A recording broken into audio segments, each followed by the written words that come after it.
બનાસકાંઠા જિલ્લાના વાવ તાલુકાના ચુવા ગામમાં રહેતા રમણભાઈ ભીખાભાઈ ચાવડા છૂટક મજૂરી કરીને જીવન નિર્વાહ ચલાવતા હતા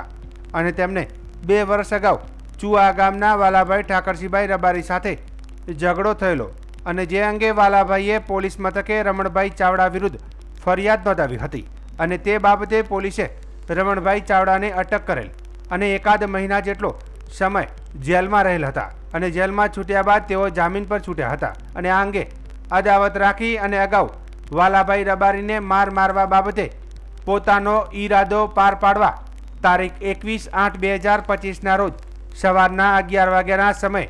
ચુવા ગામમાં રહેતા રતનસિંહ ઠાકરસિંહ રબારી તથા વાલાભાઈ ઠાકરસિંહ રબારી તથા નીલાભાઈ મેવાભાઈ રબારી તથા સુરેશભાઈ વણાભાઈ રબારીએ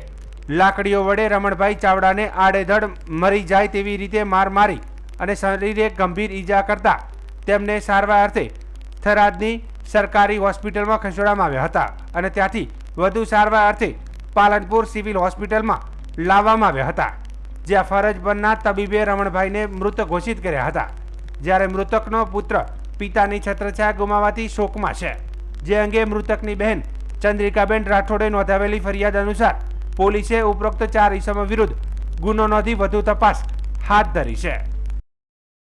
અમારા બાના છોકરા ભાઈ જેની કર્ણપિત હત્યા થયેલી છે, બરોબર, એમને 108 મારફતે અમે થરાદ લઈ ગયેલા. થરાદથી ડૉક્ટરે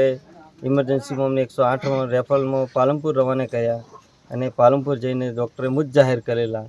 બરોબર. અને આ હત્યા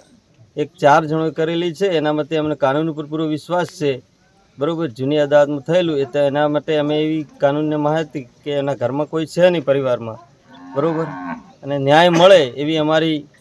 સમગ્ર કાનૂન ઉપર, મીડિયા ઉપર અને